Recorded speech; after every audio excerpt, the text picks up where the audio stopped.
Hello everyone, Shrimati मोहरी देवी Tapadia girls college के YouTube channel में आपका फिर से स्वागत है। पिछले वीडियोस में हम लोगों ने प्रोटोकॉर्डेट्स और वर्टिब्रेट्स के डिफरेंसेस को पढ़ा था। अब हम लोगों को नेक्स्ट जो आज का वीडियो होगा वो बेसिकली प्रोटोकॉर्डेट्स के ऊपर बेस्ड होगा कि प्रोटोकॉर्डेट्स के अंदर जो सब फाइलम्स आते हैं, जैसे एक सब फाइलम है हेमिकॉर्डेटा, एक सब फाइलम है आपका यूरोकॉर्डेटा और एक सब फाइलम आपका दो सब फाइलम आएगा आपका हेमिकॉर्डेटा एंड यूरोकॉर्डेटा। वर्टिब्रेटा तो हम आगे पढ़ेंगे और सिफेलोकॉर्डेटा भी इसी में इंक्लूड करेंगे। अपन ने ये बात बोली थी कि यूरोकॉर्डेटा और सिफेलोकॉर्डेटा इन दोनों को मिला के प्रोटोकॉर्डेट्स बनते हैं एंड वर्टिब्रेटा अलग फाइलम में आता है। सो अपन अभी स्टार्ट करते हैं हेमिकॉर्डेटा। क्या है इनके कैरेक्टरिस्टिक्स और क्या है इनके फंक्शंस और किस आधार पे इनको अलग से एक सब फाइलम में रखा गया है। बेसिकली पहले अगर देखा जाए तो हेमिकॉर्डेटा को एक फाइलम ही बोला गया था, क्योंकि आपने अगर पढ़ा होगा तो हम लोग पढ़ते हैं कि इकाइनोडर्मेटा, हेमिकॉर्डेटा एंड कॉर्डेटा ऐसा आता है बीच में। तो हेमिकॉर्डेटा फाइलम न होके एक सब फाइलम है जो कि इकाइनोडर्म्स और कॉर्डेट्स के बीच में आता है और इसमें कुछ कम ही 80 के आसपास कुछ स्पीशीज है। तो इसके बारे में अगर अपन देखते हैं इसको, हेमिन नाम के एक साइंटिस्ट, अपन हेमिकॉर्डेट्स के बारे में बात कर रहे हैं। हेमिन नाम के एक साइंटिस्ट 1959 में इन्होंने हेमिकॉर्डेटा को कॉर्डेट्स से अलग किया। ये पहले कॉर्डेट्स के अंदर आता था, कॉर्डेट्स में ही इंक्लूडेड था, बट 1959 में इन्होंने हेमिकॉर्डेटा को कॉर्डेटा से अलग करके एक सेपरेट सब फाइलम बना दिया।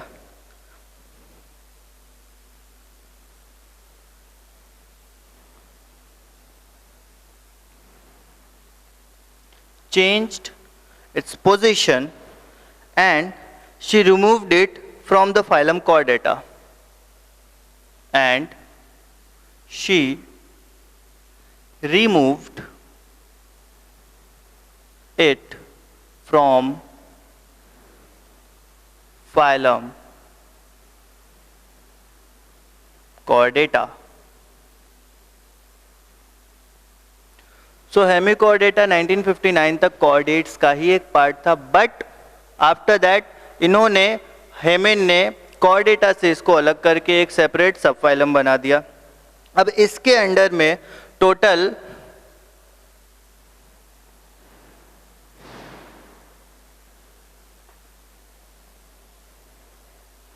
80 स्पीशीज आती हैं। Total number of species is 80। ये आपको अर्नस्ट मेयर ने बताया था। तो ये तो दो कैरेक्टर्स, ये जनरल इंट्रोडक्शन की, हाँ भाई एक तो फाइलम कॉर्डेटा में पहले था बट अब इसको हटा दिया गया है। नेक्स्ट इज अर्नस्ट मेयर ने इसमें बताया कि इसमें टोटल 80 स्पीशीज होते हैं। 80 स्पीशीज बोलने का मतलब 80 प्रकार के ऑर्गेनिज्म, 80 प्रकार की प्रजातियां पाई जाती हैं। अब नेक्स्ट अपन देखें कुछ जनरल कैरेक्टर्स। अगर अपन देखें general characters, general characters of sub phylum hemichordates. सबसे पहले तो इसमें आप देखो कि जो इनकी बॉडी है, जो इनका शरीर है वो वॉर्म की तरह होगा। वॉर्म मतलब कीड़ा, एक कीड़े की तरह इनकी बॉडी होगी। तो body is like worm like body. Next अगर अपन फंक्शन देखें तो ये मराइन होते हैं। दे आर मराइन मतलब समुद्री जीव होते हैं। दे आर मराइन, सॉलिटरी, अकेले रहते हैं, समुद्री होते हैं, अकेले रहते हैं। और उसके बाद देखें तो इनका जो बॉडी है, जो बॉडी का इनका शेप है वो यू शेप्ड रहता है। U shaped body structure, STR is structure. So body worm like कीड़े की तरह, मेराइन होगा, समुद्री जीव होंगे, अकेले रहते होंगे, कॉलोनीज में नहीं पाए जाएंगे, यू शेप्ड की इनका बॉडी का स्ट्रक्चर रहता है। नेक्स्ट अगर देखें तो इनकी जो बॉडी है वो, अब जब इनकी ऐसे बॉडी है मान लो, तो वो 3 पार्ट में डिवाइडेड होगी। First part, second part and this whole is third part. 3 part में बॉडी डिवाइडेड होगी। सबसे पहला पार्ट जो होगा आपका वो होगा यहाँ पे प्रोबोसिस। सबसे पहला पार्ट प्रोबोसिस। सेकंड ये जो मिडिल पार्ट है इसको अपन बोलते हैं ट्रंक। ओके, सॉरी, इस first part is proboscis, second middle part is collar and third is trunk. The middle part is collar and the third part and the last final part is trunk. U shape की body 3 part में divided. पहला part proboscis. Proboscis generally बोलते हैं जो knows जब extra होता है ना, एक्स्ट्रा ग्रोन नोज, जैसे हाथी में आप देखो उसकी सूंड होती है, वो प्रोबोसिस होता है, extra large organ. Proboscis, collar and trunk में डिवाइडेड होते हैं इनकी पूरी की पूरी बॉडी। ओके, नाउ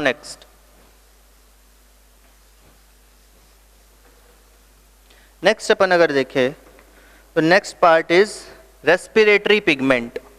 रेस्पिरेटरी पिगमेंट जो है, रेस्पिरेटरी पिगमेंट यहां पाया जाता है, दैट इज वेनेडियम।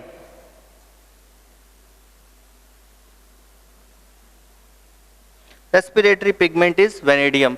अब पिगमेंट है, जैसे अपने शरीर में हीमोग्लोबिन है वो भी रेस्पिरेटरी पिगमेंट है, दैट इज यहाँ पे भी रेस्पिरेटरी पिगमेंट है vanadium.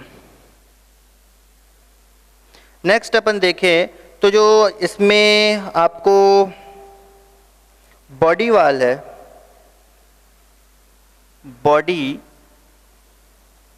Wall consist of unilayered epidermis. Epidermis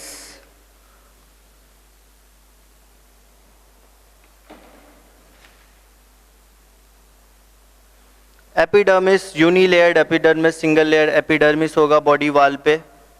next point is circulatory system जो होगा वो ओपन टाइप होगा। Open type circulatory system. So circulatory system is open type.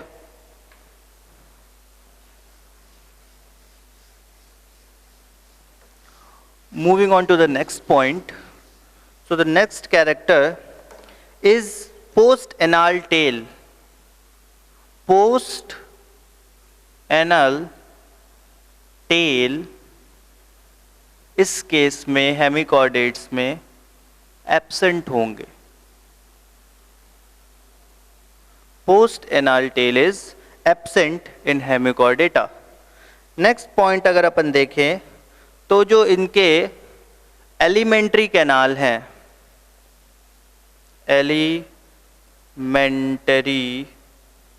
Canal is U shaped. Alimentary canal जो है इनका U shaped है और कई जगह पे स्ट्रेट भी हो सकता है।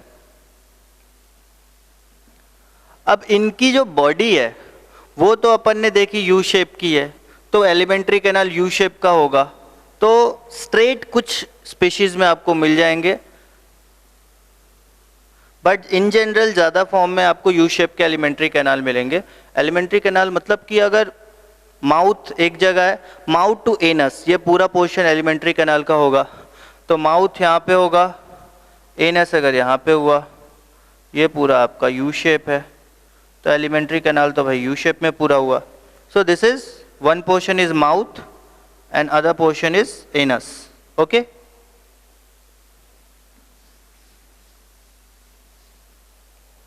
now next point is most of the animals are unisexual. Most of the animals are unisexual. Single sex unisexual. Bisexual मतलब हर्माफ्रोडाइट, जिसमें दोनों कैरेक्टर्स पाए जाते हो, इसमें या तो मेल का कैरेक्टर होगा या फीमेल का कैरेक्टर होगा, that's why this is unisexual. Attracted to specific, attracted to opposite sex, that is unisexual. Single sex containing.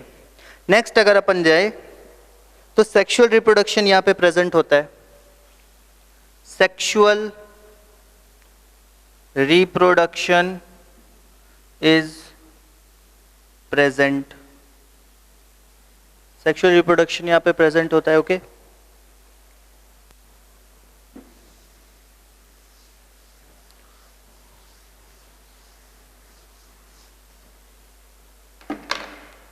आगे अगर अपन देखें तो यहां पे लार्वा जो है, लार्वा इज कॉल्ड एज, जो इनका लार्वा है उसको टॉर्नेरिया बोला जाता है। Tornaria, TORNARIA, larva is called as Tornaria. So these are some basic features of subphylum Hemichordata, that is in phylum और subphylum Protochordata. Protochordata के ये parts हैं और chordates के ये part हैं, तो इसके कुछ जनरल कैरेक्टर्स थे ये। नेक्स्ट अपन देखें इसके क्लासिफिकेशन में, हेमिकॉर्डेट्स के क्लासिफिकेशन में, तो आपको याद होगा इसको दो क्लासेस में बांटा गया था। दो क्लासेस में सब फाइलम हेमिकॉर्डेट्स को डिवाइड किया गया था। अपन ने जब क्लासिफिकेशन पढ़ी थी तो वो मैंने एक फ्लो चार्ट बनाया था, उसमें मैंने लिखा था, आपको शायद याद होगा, और नहीं देखा अगर आपने वो वीडियो तो पीछे जाके ज़रूर देखिएगा कि हेमिकॉर्डेटा और उसके आगे फर्दर वर्टिब्रेटा के क्लासिफिकेशंस क्या थे। तो इसके क्लासिफिकेशन अगर आपको याद हो तो हेमिकॉर्डेटा को दो पार्ट में डिवाइड किया गया था।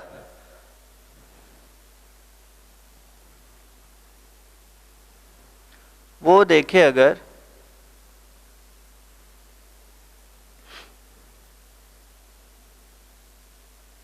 एंटेरोप्न्यूस्टा and next is टेरोब्रांशिया।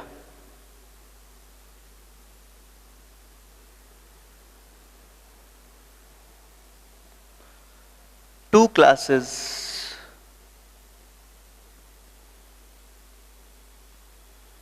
divided into two classes. Subphylum Hemichordata is divided in two classes. First is Enteropneusta, second is Pterobranchia. Okay? Now, अब इसके कुछ कैरेक्टर्स देख लेते हैं कि क्या क्या है। अब यहाँ पे ये जो है Enteropneusta, इसमें जो एलिमेंट्री कैनाल होगा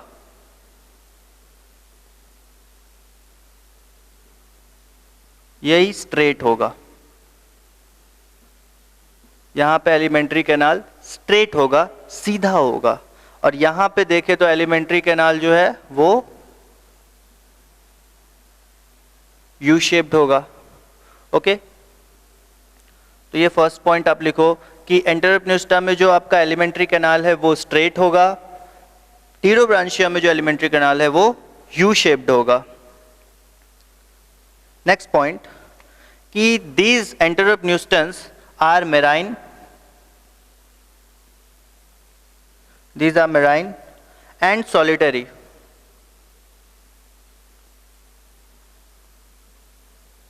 Marine and solitary. And if you talk about Pterobranchia, so these are sessile.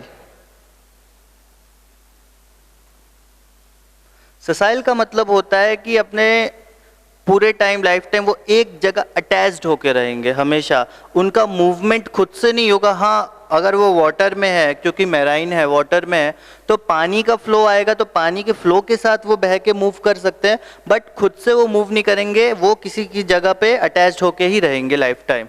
तो they are sessile and solitary and colony.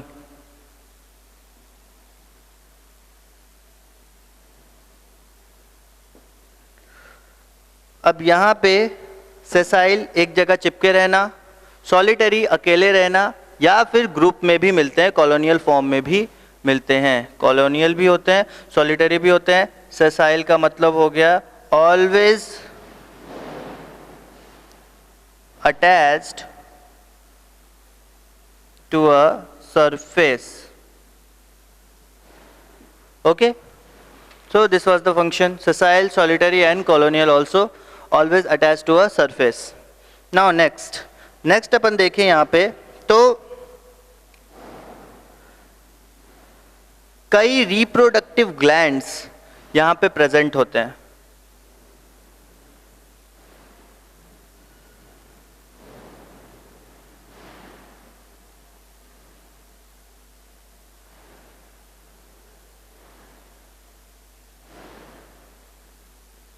Many reproductive glands are present.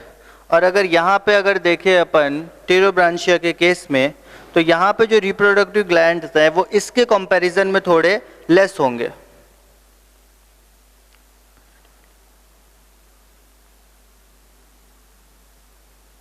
Comparatively less. Okay, तो यहाँ पे जो reproductive glands है वो बहुत ज़्यादा होंगे और इनके कंपैरिजन में यहाँ पे जो रिप्रोडक्टिव ग्लैंड्स हैं वो थोड़े कम होंगे.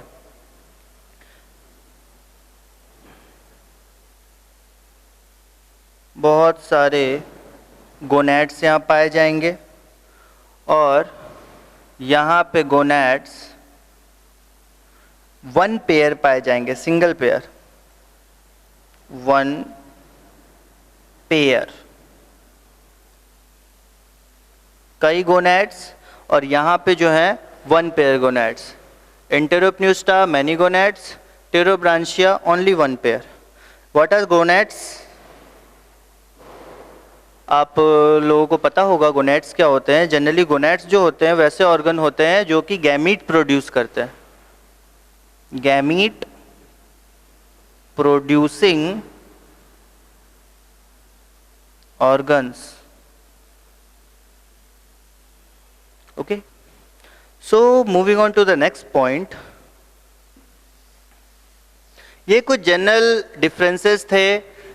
हेमिकॉर्डेटा सब फाइलम के जो दो क्लासेस हैं, टीरोब्रांशिया, एंटेरोप्न्यूस्टा, उन दोनों के कुछ जनरल क्लासिफिकेशन और जनरल कैरेक्टर्स थे.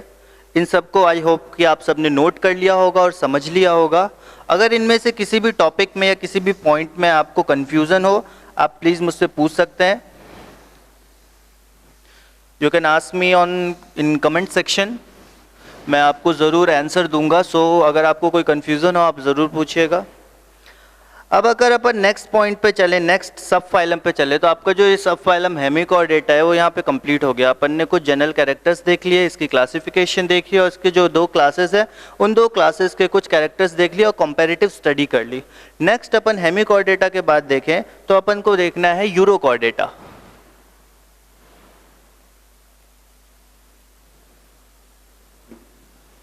Now subphylum Urochordata.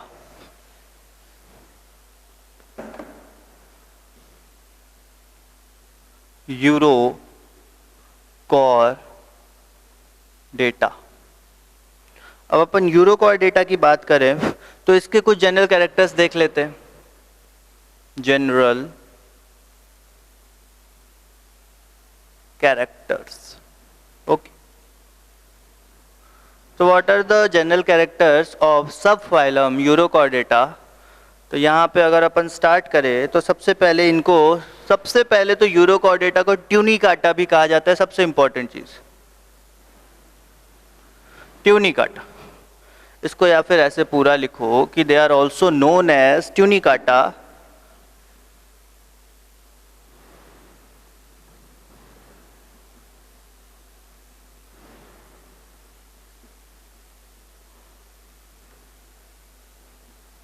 They are also known as tunicata क्योंकि इनकी जो बॉडी है ट्यूनिसिन से कवर्ड होती है. ओके, तो ट्यूनिसिन से कवर्ड बॉडी है इसलिए इसको ट्यूनिकाटा भी कहा जाता है. नेक्स्ट अगर अपन देखें तो ये जो टर्म है ट्यूनिकाटा, ये ट्यूनिकाटा टर्म को लेमार्क ने 1816 में दिया था. Tunicata term was given by Lamarck in 1816 में दिया था.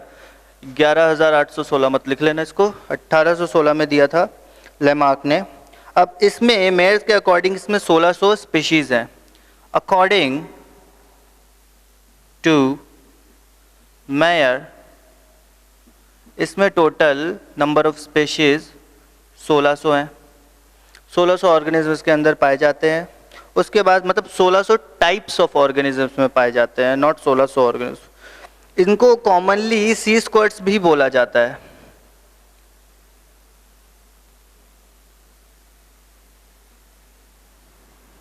सी स्क्वाड्स, ये नाम शायद फैमिलियर होगा आपसे, सी स्क्वाड्स भी बोला जाता है इनको कॉमनली। मोड ऑफ न्यूट्रिशन, मैं शॉर्ट में लिख रहा हूँ MON, मोड ऑफ न्यूट्रिशन जो है वो इनमें सिलियरी होता है। अब सिलियरी मोड ऑफ न्यूट्रिशन मतलब कि इनके बॉडी सरफेस पे सीलिया प्रेजेंट होगा। अब सीलिया प्रेजेंट होगा तो वो जब मूवमेंट करेगा तो आजू बाजू में जो वाटर होगा, सराउंडिंग वाटर, उसमें एक वाटर करंट पैदा होगा। अगर आप पानी के अंदर हाथ डाल के हाथ को ऐसे हिलाओ तो आप देखना पानी में करंट पैदा हो। करंट पैदा होने का मतलब वेव पैदा होगा पानी में। तो वो वेव पैदा जब करते हैं ना, तो सिलियरी मोशन जब होता है तो वेव पैदा होता है, तो उसके पानी के अंदर जो न्यूट्रिएंट्स होते हैं उनके अंदर मूवमेंट चालू होता है, और वो जो मूव करते हैं तो वही मूवमेंट के थ्रू ये जो आपके यूरोकॉर्डेट्स हैं वो उसको अपने अंदर लेते हैं। जो सी स्क्वाड्स हैं वो अपने बॉडी के अंदर लेते हैं उस सिलियरी मूवमेंट से उस पानी को, और उसके अंदर के न्यूट्रिएंट्स को ग्रैब करके उस पानी को वापस भेज देते हैं। Okay, so this is the basic concept of ciliary mode of nutrition.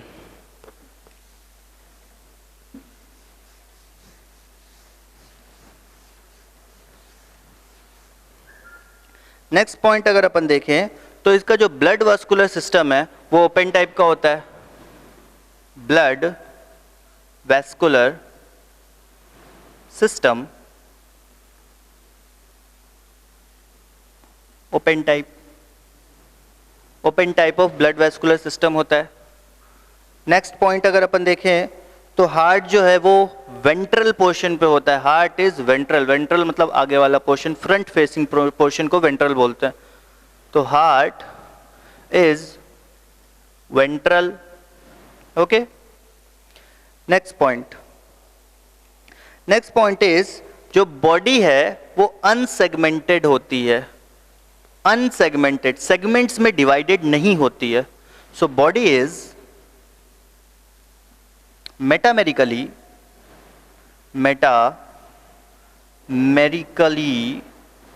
Unsegmented. Body is metamerically unsegmented, body में सेगमेंट्स नहीं होते हैं। उसके बाद अगर अपन देखें कुछ नेक्स्ट पॉइंट, इनके कुछ और पॉइंट, तो नोटोकॉर्ड जो है वो लार्वल स्टेज में ही पाए जाते हैं। Notochord is found in larval tail।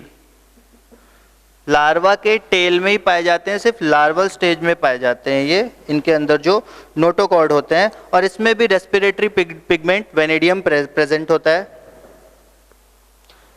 Respiratory pigment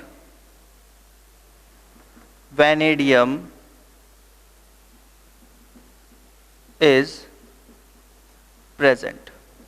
Okay, so these are some basic characters of subphylum Urochordata। अब इसकी जो क्लासिफिकेशन है वो हम नेक्स्ट वीडियो में देखेंगे कि इसको किस किस पार्ट में 3 क्लासेस में क्लासिफाई किया गया था। अगर आपको याद हो, था थैलिएसिया, लार्वेसिया एंड एस्किडेसिया। तो इन 3 क्लास को अपन नेक्स्ट सेशन में पढ़ेंगे, नेक्स्ट वीडियो में पढ़ेंगे। टिल देन आप इन सबको कॉपी करिएगा और इसको अच्छे से याद करिएगा, और कोई भी डाउट हो कमेंट सेक्शन में ज़रूर पूछिएगा। और इस चैनल को लाइक कीजिए, शेयर कीजिए एंड सब्सक्राइब कीजिए। Thank you and have a nice day.